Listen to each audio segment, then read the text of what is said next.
నేను మీ వైవిజని విక్రమ్ టీవీకి సబ్స్క్రైబ్ చేయండి. హాయ్, నేను మీ శేఖర్ భాష. Please like, share and subscribe to Vikram TV.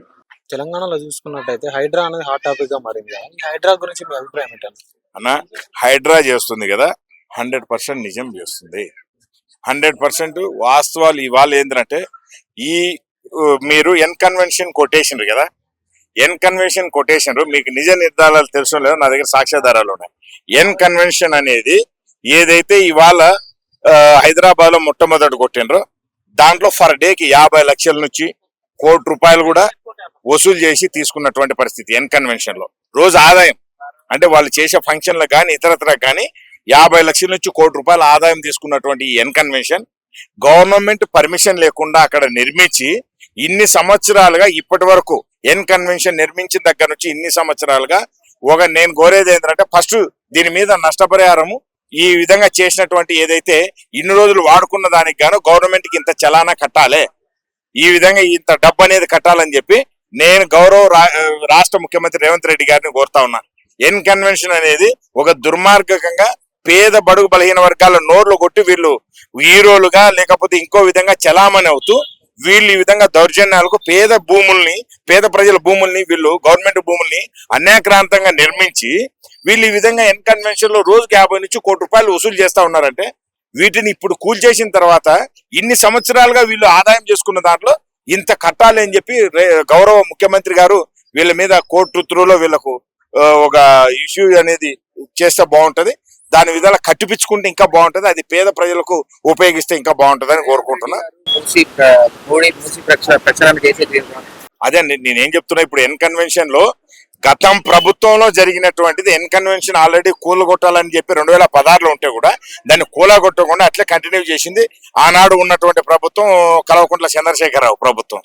మరి ఆ ప్రభుత్వం మళ్ళా కూడా ఏం తప్పు చేసిందంటే ఇదే నాగార్జునకు సంబంధించి ఈ ఎన్కన్వెన్షన్ వాళ్ళకి సంబంధించి మౌలాలి దగ్గర మల్లాపూర్ అని ఉంటది, 500 ఎకరాలు 99 సంవత్సరాలు గాను లీజ్ ఇచ్చింది. మల్లాపూర్ లో 500 ఎకరాలు గాను 99 సంవత్సరాలు ఎన్కన్వెన్షన్ నాగార్జున వాళ్లకు లీజుకి ఇచ్చింది. ఎందుకు ఇచ్చింది అంటారు లీజుకు? ఇక ఇట్లా బడుగు బలహీన వర్గాల వాళ్ళకి ఎక్కడైనా ఒక సెంటు భూమి ఇచ్చిండ్రా? డబుల్ బెడ్రూమ్ ప్లాట్లని కట్టిపిస్తున్నామని చెప్పి అట్లనే నోరు కొట్టింది కానీ ఎక్కడే కానీ ఒక సెంటు ఇవ్వలే. 500 ఎకరాలు ఈ రోజు నువ్వు డబ్బున్న సంపన్నులకు నువ్వు 500 ఎకరాలు 99 సంవత్సరాలకు గాను లీజు కట్టబడితివి. ఆ తర్వాత వాళ్ళ సొంతం అయిపోతుంది. ఇప్పుడు అన్నపూర్ణ స్టూడియో ఏ విధంగా అయితే వాళ్ళు లీగలైజ్ చేసుకుని వాళ్ళు నడుపుకుంటా ఉన్నారో, ఆదాయాన్ని సంపాదించుకుంటున్నారో, అటు ఆదాయం వాళ్ళ సొంతానికి సరిపోతా ఉంది తప్ప పేదవాళ్ళకి ఎక్కడ ఆదాయం వస్తా ఉంది?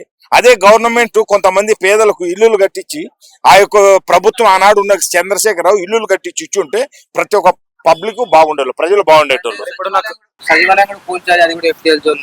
సచివాలయం అనేది ఈ రోజు పెట్టింది కాదు, దాని పరిధిలో చాలా మంది దరిదాపు గత 50 సంవత్సరాల నుంచి 50-60 సంవత్సరాల నుంచి కూడా ఆనాడు ఉమ్మడి ఆంధ్రప్రదేశ్ గా ఏర్పడ్డ ఫస్ట్ సచివాలయం అదే. కాబట్టి దాని విషయంలో నేనైతే మాట్లాడలేను, ఎందుకంటే దాని విషయంలో ఇన్ని సంవత్సరాలుగా ఇప్పుడున్న ముఖ్యమంత్రులు అందరూ కూడా అందులోనే ఉంటూ కూర్చుంటా ఉన్నారు. కాబట్టి అదే అంటారు, సెక్రటేరియటే సచివాలయం అంటారు.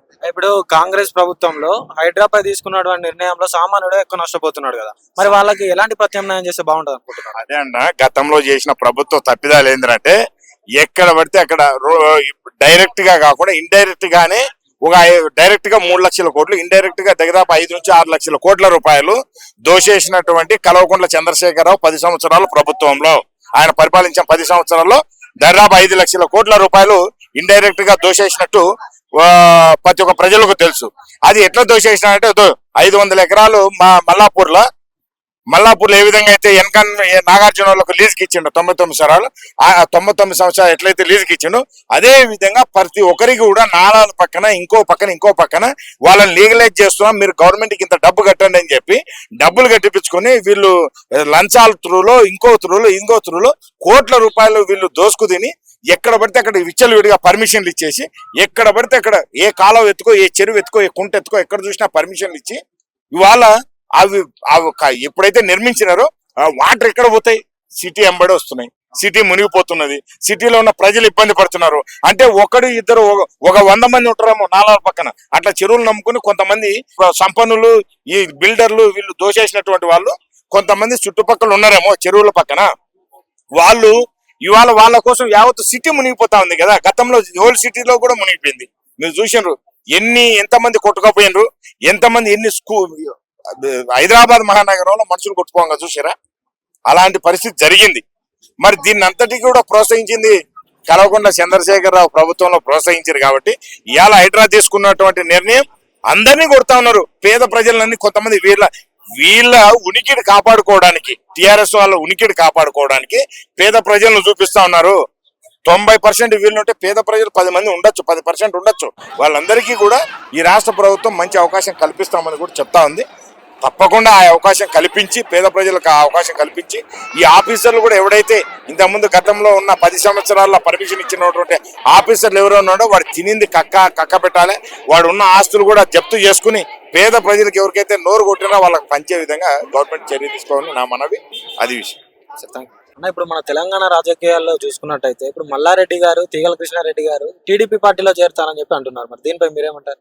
అన్న, వాళ్ళు చెప్పుకుంటున్నారేమో టీడీపీ పార్టీ వాళ్ళు నిజంగా తెలంగాణ పార్టీ ద్వారా చాలా ఏదైనా ఇబ్బంది చేసి ఉంటే నిజంగా ఇప్పుడు వాళ్ళు చెరువులలో కాలేజీలు కానీ ఇతరత్ర కానీ ఇవన్నీ కట్టున్నారు కదా.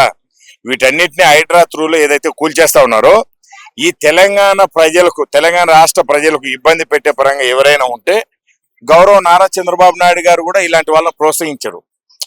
ఇలాంటి ఏదైనా పేదలకు నోరు కొట్టేటటువంటి ఆ యొక్క కార్యకలాపాల్లో కూరుకుపోయినటువంటి లీడర్లు ఎవరైనా ఉంటే గౌరవ నారా చంద్రబాబు నాయుడు గారు వాటిని ప్రోత్సహించరు. ఎందుకని ఆయన గతంలో ఉమ్మడి ఆంధ్రప్రదేశ్ గా ఉన్నప్పుడు ఎస్టాబ్లిష్ చేసి ఈ విధంగా ఉండాలి అమరావతి మన హైదరాబాద్ నగరం అంటే అని చెప్పి ఆయన ఎన్నో కళలు కానీ నిర్మించినటువంటి సిటీ. అలాంటి సిటీలలో కొంతమంది రాజకీయాల్లో ఉంటూ వాళ్ళు మ్యానిపులేట్ చేసి ఏదో దోచేసినటువంటి దోపిడీ ద్వారా ఇవాళ మాకు ఎటువంటి అవకాశం లేదని చెప్పి పార్టీలు మారి పార్టీలోకి వస్తాయి, తెలుగుదేశంలోకి వస్తాయి, స్వాగతించారు. చూసుకుంటున్నారు అధ్యక్ష పదవి కోసం మీరు ఆ పార్టీలోకి చేరుతున్నారు అని చెప్పేసి కొన్ని వాదనలు అయితే వినిపిస్తాం.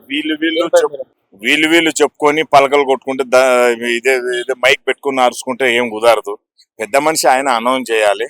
ఆయన ఏంటంటే ఇక్కడ ముఖ్యంగా బీసీ వర్గాలలో ఒక రాజకీయంగా తీసుకురావాలనేది ఆయన చంద్రబాబు నాయుడు గారి లక్ష్యం.